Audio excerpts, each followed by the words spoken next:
Bab ke-17. Deh, ada yang bergetar di dalam dadaku. Seperti diremas kuat-kuat. Kuseret langkah kakiku semakin dekat ke arah pintu. Menajamkan indera pendengaranku. Plok, plok. Suara menjijikan itu bagaikan bara api yang menyulut dengan cepat di dalam dada ini. Mas Arman, aku membatin. Aku tidak boleh bodoh. Kutepi segera kesakitan yang menyayat-nyayat diri. Saat ini bukanlah waktu yang tepat untuk meratapi takdir yang tersaji di depan mataku atau mengamuk membabi buta pada laki-laki yang ada di dalam kamar putriku. Ku keluarkan ponsel dari dalam saku pakaian yang kukenakan. Menyalakan video untuk merekam kejadian di dalam sebagai tanda bukti. Pelan kuputar gagang pintu kamar Olive. Pintu terbuka hanya sedikit. Seperti Mas Arma yang sedang terbakar gairah tidak menyadari aku tengah mengarahkan ponsel kepadanya yang sedang memaksa Olive untuk melakukan anu. 1 menit aku merekam adegan menjijikan antara Mas Arman dengan Olive sebagian barang bukti. Sakit, tentu saja. Berkali-kali Olive berusaha mendorong tubuh Mas Arman. Tetapi lelaki biadab itu terus memaksa. Biadab kamu, Mas. Hatiku mendorong kasar pintu kamar hingga membetur dinding yang menimbulkan suara nyari. 2 pasang mata menatap ke arahku yang tengah terbakar amarah. Menatap pemandangan yang ada di depan mataku. Sungguh menjijikan.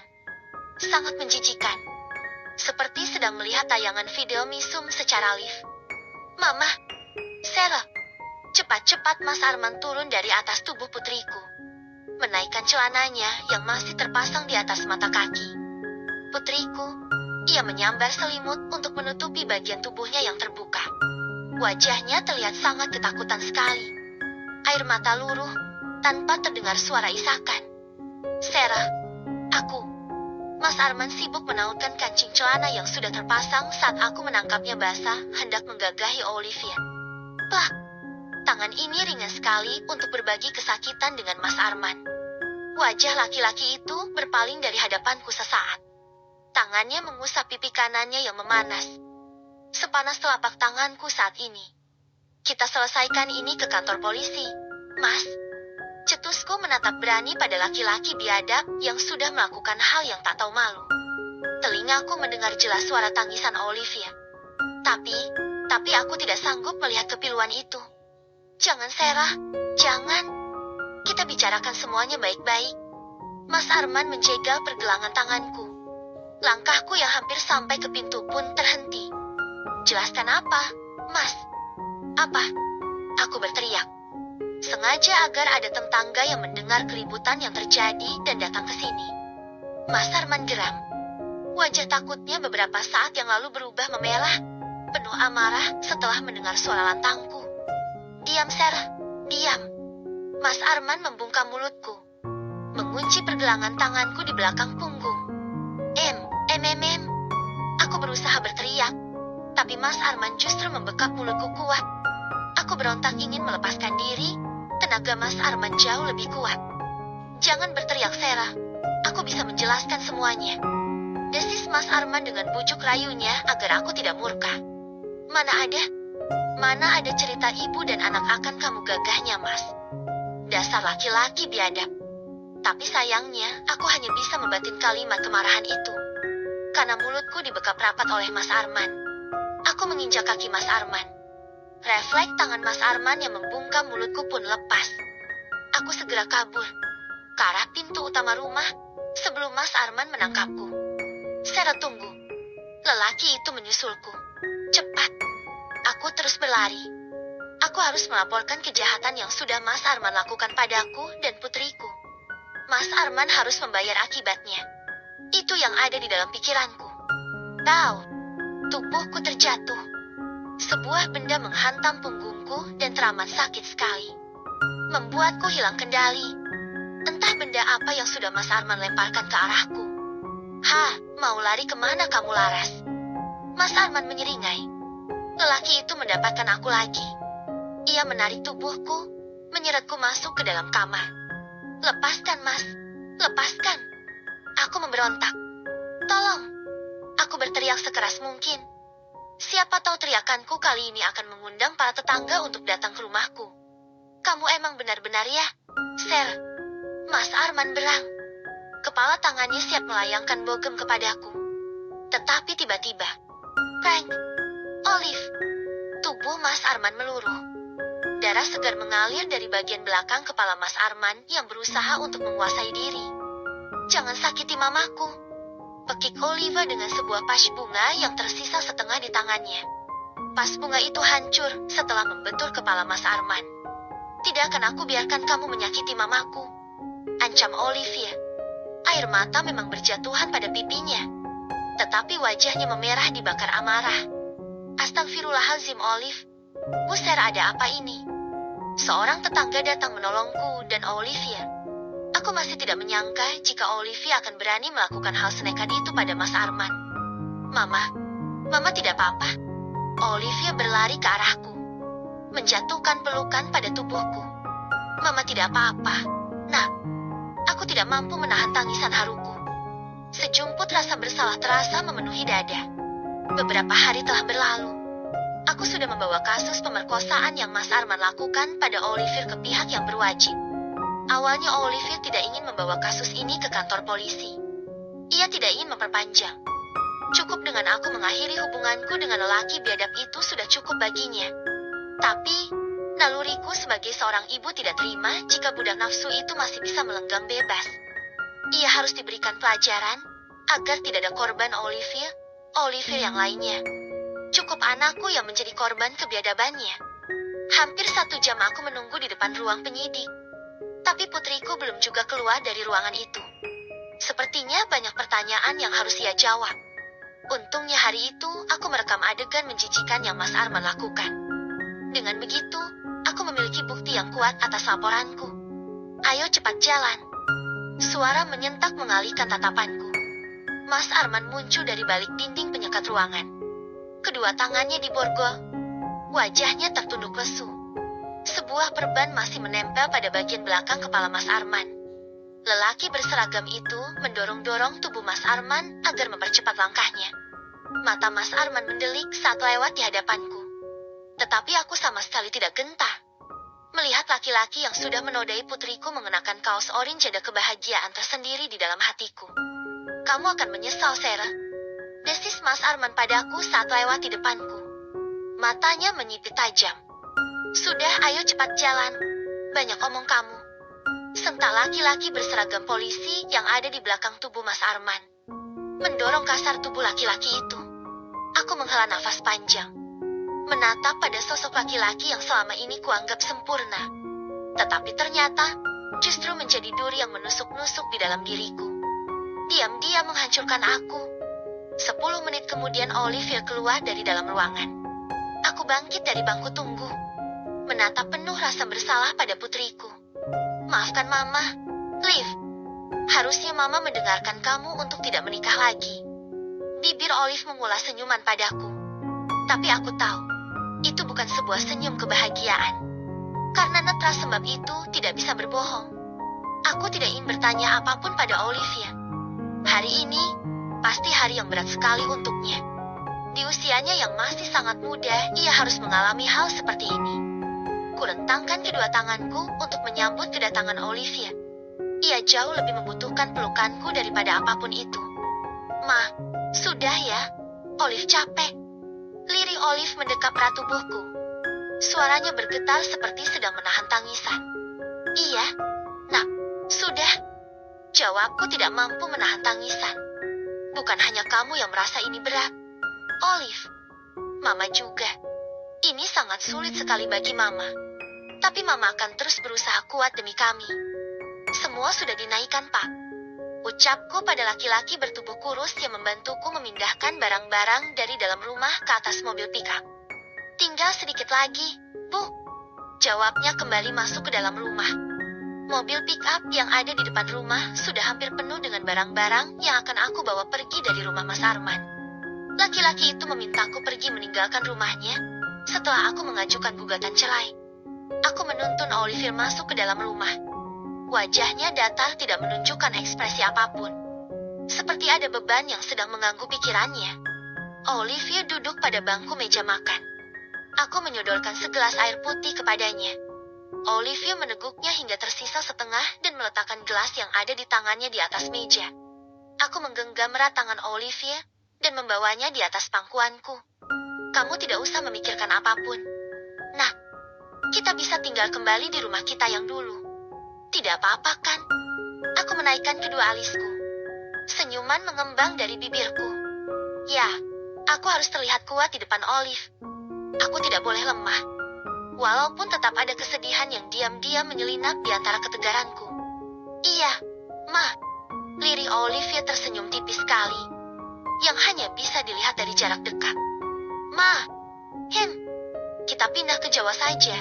Yuk, lirik Olive. Menatapku dengan netra berkaca-kaca. Aku menurut kening. Pindah? Kenapa Olivia minta pindah? Apakah gara-gara kasus ini dan dia malu? Aku membelai tiap inci wajah putriku. Gadis kecilku yang kini sudah tumbuh menjadi remaja. Olive adalah satu-satunya hartaku yang tidak bisa tukar dengan apapun. Pindah? Aku mengulangi permintaan Olivia. Berpikir sesaat. Olive menganggukkan kepalanya. Ya, bisa saja kami pindah ke kampung. Hanya masalahnya, mau bekerja apa aku di kampung nanti? Sementara Olivia butuh banyak biaya untuk sekolahnya. Jika di kota, setidaknya aku bisa melamar pekerjaan di restoran tempatku bekerja dulu. Olivia menundukkan wajahnya semakin dalam. Sepersekian detik kemudian bahunya berguncang. Sepersekian sedang menangis. Aku malu. Ma, kalau semua orang tahu apa yang telah terjadi sebenarnya. Lirih Olive. Tidak, Nak. Tidak. Tidak akan ada yang tahu. Percayalah sama Mama. Semuanya akan baik-baik saja. Aku berusaha meyakinkan kepercayaan diri Olivia yang hilang. Kamu dengar sendiri kan? Polisi akan melindungi kita. Aku meyakinkan Olivia. Bersambung. Bab ke-18. POV Olivia. Aku sedikit bisa bernafas lega. Akhirnya kejahatan yang Papa Arman lakukan padaku terungkap. Meskipun begitu, bayang-bayang buruk itu masih sering menghantuiku. Bagaimana Papa Arman dengan beringasnya merenggut apa yang aku miliki dan juga janin yang ada di dalam kandunganku. Selain beban psikologis dan batin yang harus kutanggung, aku juga malu pada diriku sendiri. Apalagi jika orang-orang tahu kalau Papa Arman masuk ke penjara karena tertangkap basah sedang memperkosaku. Sebenarnya itulah yang menjadi alasanku melarang Mama untuk membawa kasus ini ke kantor polisi.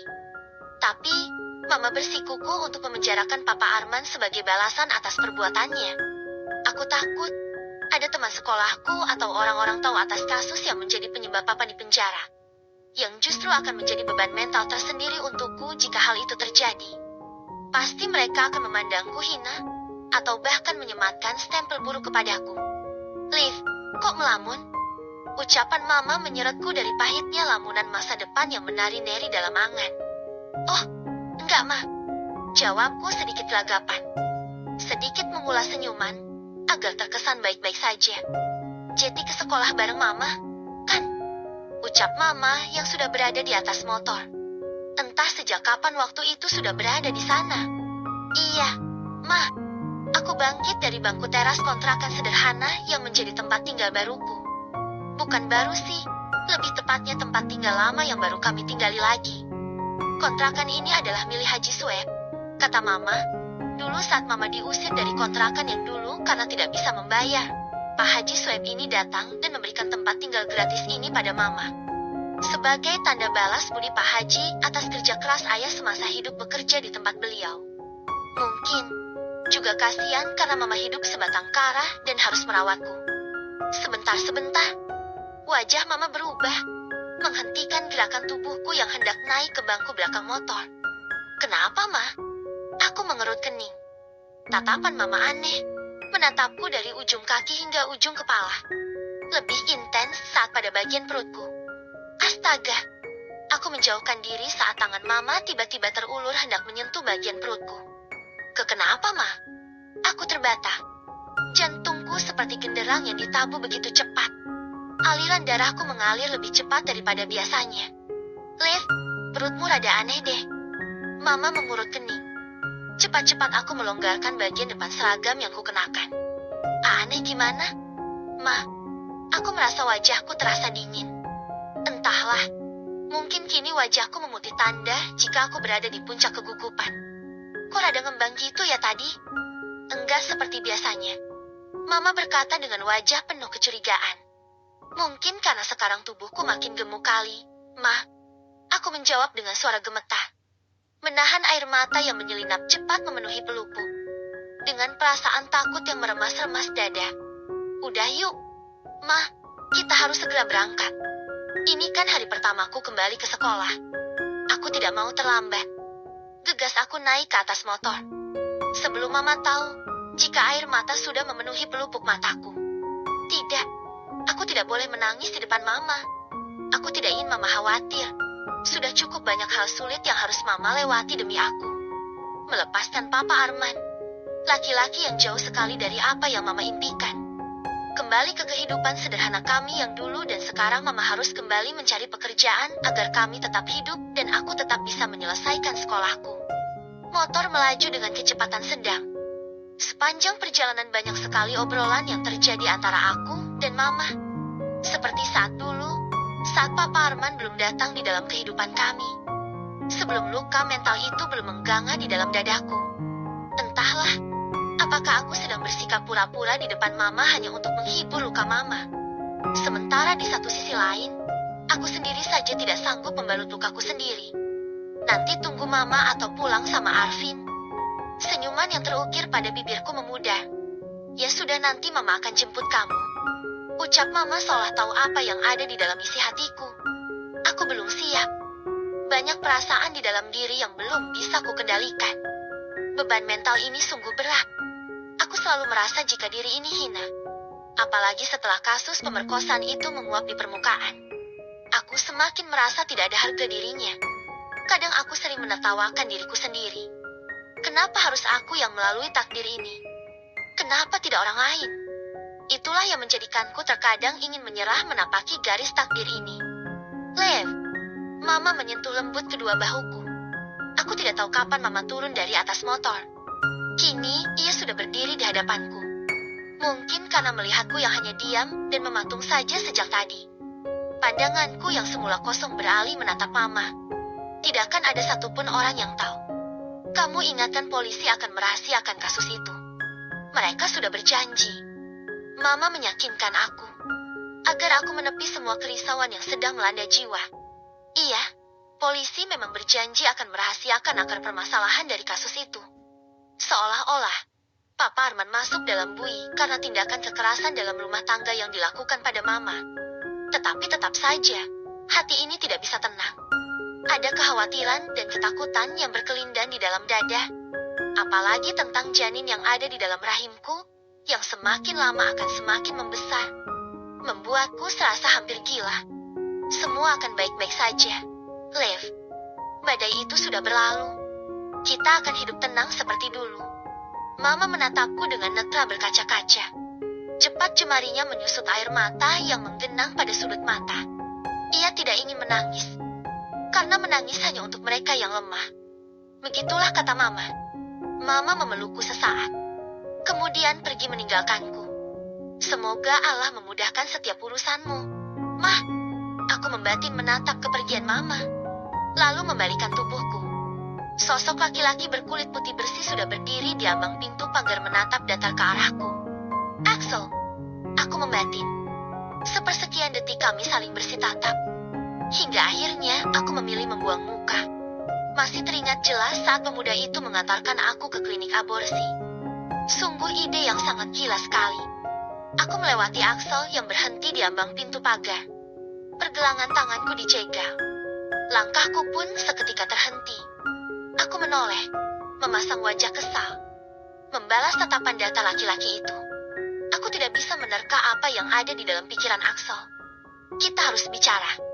Cetus Axel penuh penekanan. Aku menatap ke sekeliling. Tidak ada siapapun, semua siswa sudah masuk ke dalam kelas. Setelah beberapa saat yang lalu terdengar suara bel sekolah. Jangan bicara padaku, kalau hanya ingin mengatakan ide-ide konyol kamu. Decihku geram. Axel menarik sebelah sudut bibirnya tersenyum tipis. Wajahnya semakin terlihat songong saja. Memangnya kamu punya solusi apa? Axel menaikkan kedua alisnya. menatapku sinis. Kita menikah. Cetusku jelas dan tepat pada sasaran. Hanya itu yang bisa aku dan Axel lakukan untuk menyelamatkan semuanya. Yaitu menikah. Apa? Menikah? Axel setengah memekik. Wajahnya seperti seorang yang baru saja mengetahui kekasihnya berselingkuh. Tegang dan terkejut. Aku memutar tubuhku sempurna ke arah Axel. Sementara tangannya tetap menggenggam erat pergelangan tanganku. Jangan jadi laki-laki pengecut. Orang tuamu juga akan malu kalau tahu kamu lari dari tanggung jawab seperti ini. Hidungku kembang kempis menahan amarah. Dadaku yang mulai membesar karena pengaruh hormon kehamilan bergerak naik turun. Jangan bawa-bawa orang tuaku, deci Axel. Sepertinya dia tidak suka saat aku membawa-bawa nama orang tuanya. Lalu aku harus apa? Kandungan ini sudah cukup besar dan sangat beresiko sekali jika digugurkan. Bukan nyawamu yang jadi taruhannya, tapi nyawaku. Cercaku meradang pada laki-laki egois yang berdiri di hadapanku. Ibuku hidup sebatang kara. Bisa kamu bayangkan kalau saja aku mati saat menggugurkan anakmu ini? Aku berkata penuh emosi. Dengan nada datar tidak keras dan tidak pelan. Tetapi berhasil membuat wajah Axel berubah. Sepersekian detik kami terjebak dalam keheningan. Laki-laki yang ada di depanku diam tidak bergeming dengan wajah terlihat kesal. Mungkin ia tidak menemukan jawaban untuk membalas ucapanku. Pindahlah dari sekolah ini. Kalimat itu terlontar dari bibir Axel. Aku yang akan membiayai semuanya. Tegasnya penuh keyakinan. Kedua alisku refleks saling bertaut. Kamu ingin lepas tanggung jawab. Aku sedikit menaikkan nada suaranya. Wajahku semakin memerah tentunya. Tidak ada pilihan lain. Liv, berhentilah sekolah selama 1 tahun. Setelah itu kamu bisa sekolah lagi. Ikut kejar paket mungkin. Jadi kamu masih bisa melanjutkan cita-citamu. Begitu juga dengan aku. Sika, seperti ada yang baru saja menyulut api di dalam dadaku. Pindah sekolah. Semudah itu dia mengatakannya. Lalu bagaimana dengan anak ini dan apa yang akan orang katakan tentang aku? Hamil tanpa seorang suami. Bagaimana dengan mental anakku nanti jika ia tumbuh tanpa seorang ayah? Kamu egois, Axel. Sentakku seraya menarik kasar pergelangan tanganku dari genggaman Axel hingga terlepas. Aku tidak egois. Aku mencari pilihan yang terbaik untuk kita. Balas Axel setengah memekik. Kami tidak mungkin bersuara keras. Karena kami sedang berada di sekolah. Terserah kamu. Aku tidak peduli. Cetusku sinis. Aku pergi dan membiarkan lelaki itu mematung sendirian. Entah apapun alasannya, hamil di usia sekolah bukanlah hal yang diinginkan. Diawali karena cinta atau seperti halnya yang aku alami saat ini. Sangat berat sekali. Impian yang telah tersusun rapi harus hancur berantakan. Banyangan menikmati indahnya masa muda hanya tinggal impian.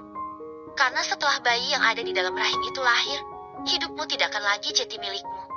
Olive, aku menoleh pada suara yang sudah mengagetkan aku. Arvin, pemuda yang sangat peduli sekali denganku itu mengulas senyuman padaku. Berlari menghampiriku. Bagaimana kabarmu? Tanya Arvin. Hampir 2 minggu kamu tidak masuk sekolah. Minggu kemarin aku datang loh ke rumah kamu. Seperti ada yang mematri langkah kakiku.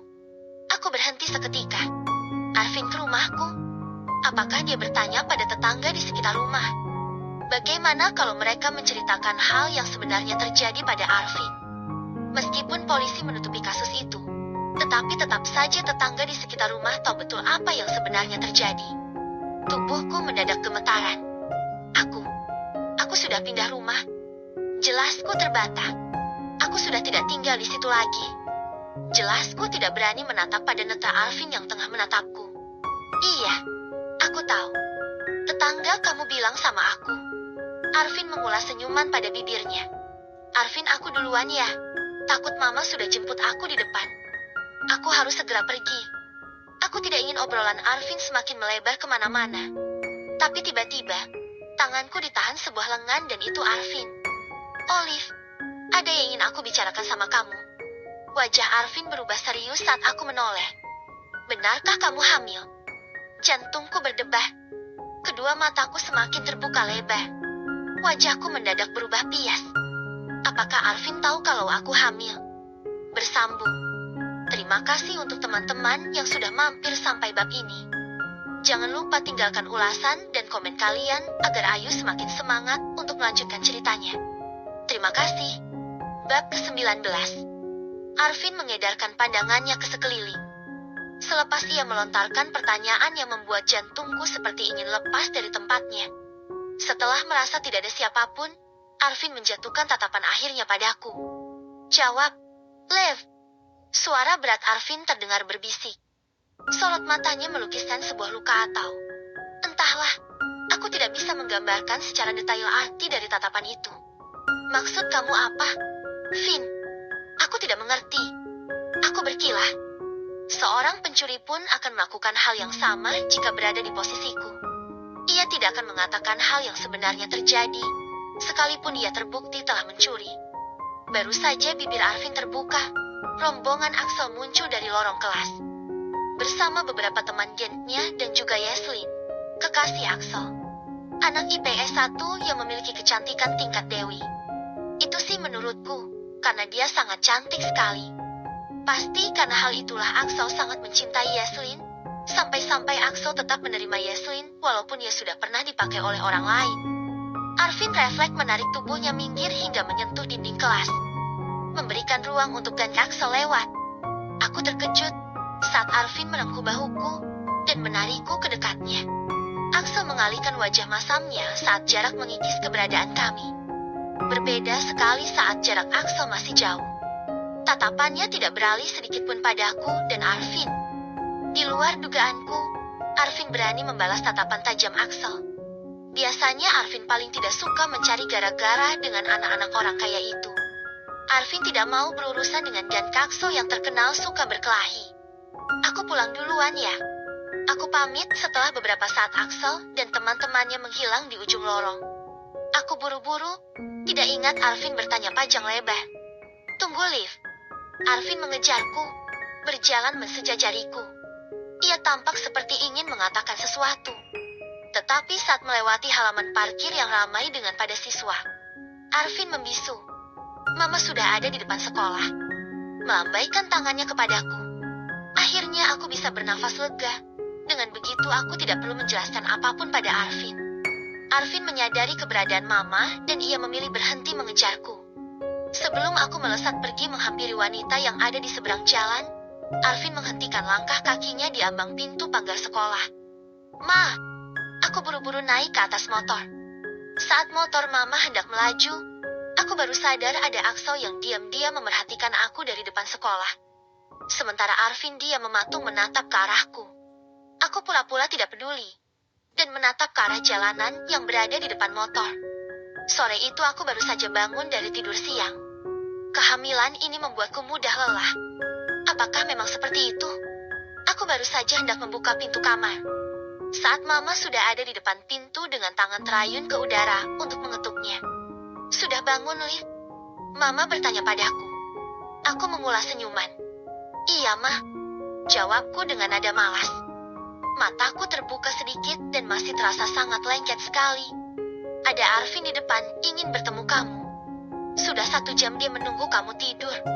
Apa? Aku tergeragap. Mataku yang sedikit terbuka kini melebar sempurna. Arvin datang ke rumah ini?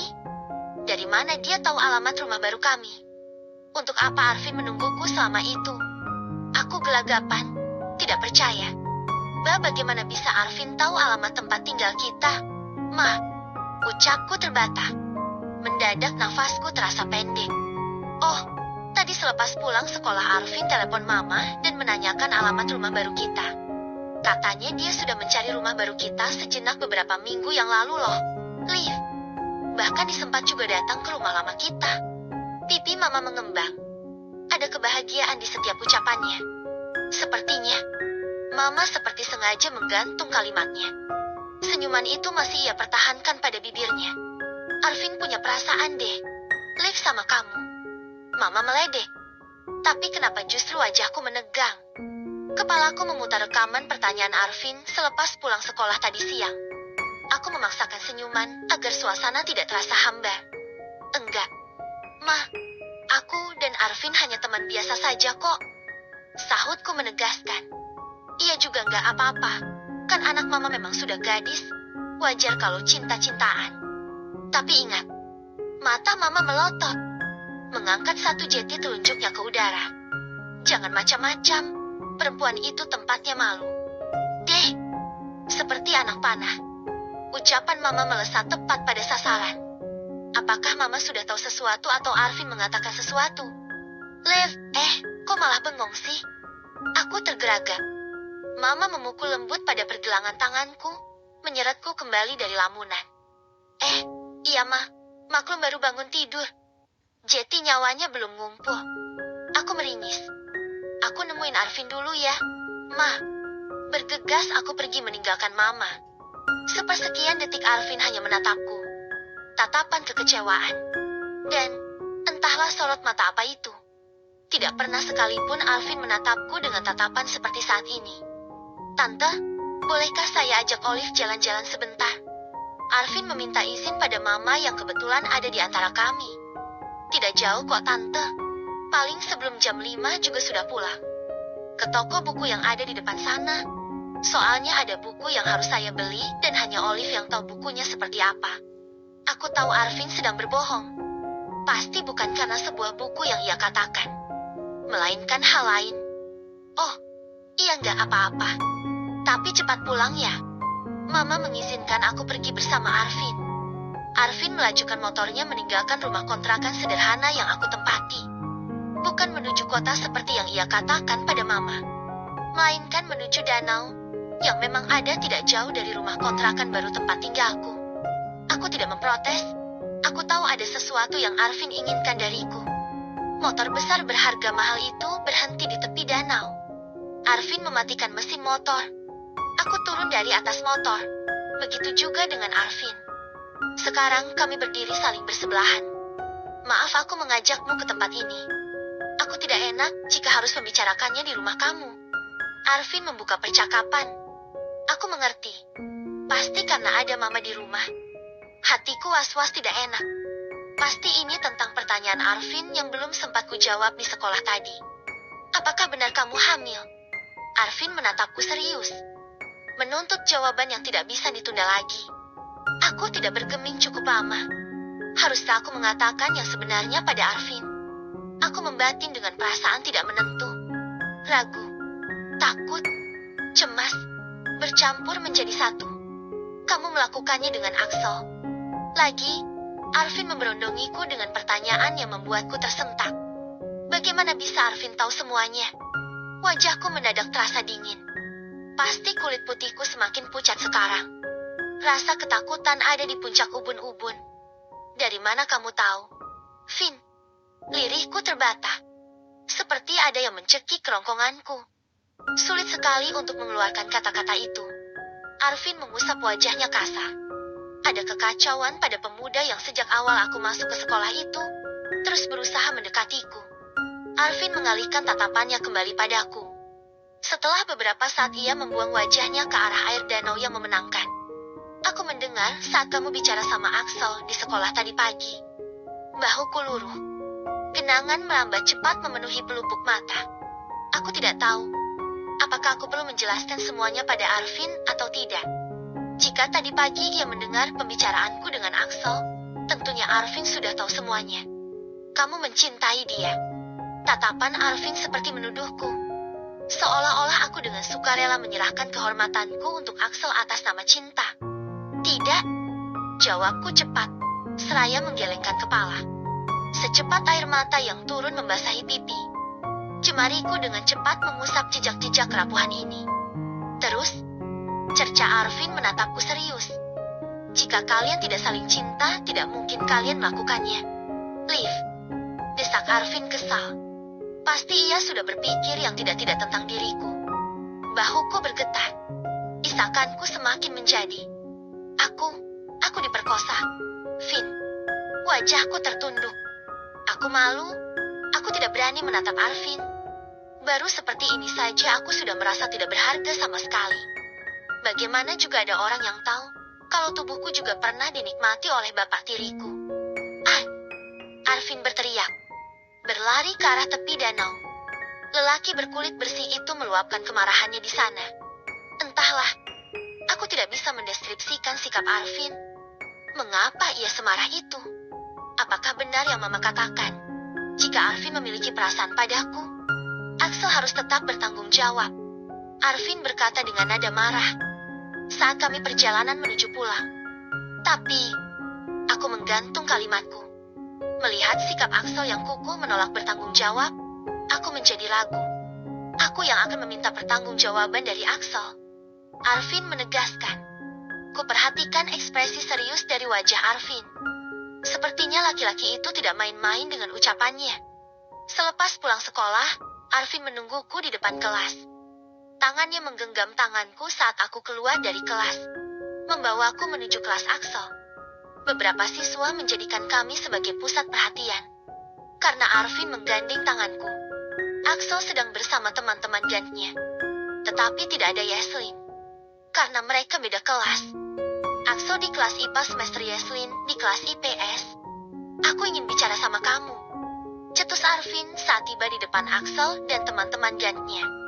Kelompok orang-orang kaya itu menatap sinis padaku dan Arvin. Mau apa lo nyariin bos kita? Seorang teman Axel mendorong dada Arvin, membuat Arvin memundurkan beberapa langkah kakinya. Aku tidak ada urusan sama kamu, cetus Arvin berani. Aku yang berada di belakang Arvin merasa tidak percaya jika Arvin memiliki keberanian seperti saat ini. Apa lo bilang? Sentak laki-laki yang sudah mendorong Arvin, membusungkan dada, dengan wajah marah karena Arvin berani melawan. Sudah, Axel menghalangi tubuh teman-temannya yang hendak menyerang Arvin. Seketika mereka pun berhenti. Wajah-wajah berkuasa itu menatap geram pada Arvin. Kalian pergi saja dulu, biar aku selesaikan urusanku. Axel menatap tajam padaku. Sepi hanya ada aku, Arvin dan Axel yang berada di dalam ruang kelas yang terletak di sudut sekolah. Axel melipat kedua tangannya di depan dada, menatap sinis padaku dan Arvin. Aku ingin kamu bertanggung jawab atas kehamilan Olive, cetus Arvin memberikan penekanan pada kalimatnya. Sebelah sudut bibir Axel tersenyum sinis. Sesaat mata tajamnya melirik padaku yang berdiri di samping Arvin. Memangnya siapa kamu berani-beraninya menyuruhku? Balas Axel. Suaranya tidak kasar atau meninggi, tetapi melesat tepat sasaran. Arvin tidak menjawab. Rahang kokohnya mengatuprapat. Tatapannya menajam penuh amarah pada Axel. Kalau kamu mau, nikahin saja kamu. Brengsek. Tahu. Sebuah bogem mendarat tepat pada hidung Axel. Arvin. Aku berteriak ketakutan karena Axel juga membalas serangan Arvin. Jangan ikut campur urusanku. Sialan. Umpat Axel tak kalah membalas tinjuan Arvin. Axel, Arvin, tolong hentikan. Aku berusaha melerai, tetapi tidak bisa. Mereka terus beradu jotos di hadapanku. Bersambung.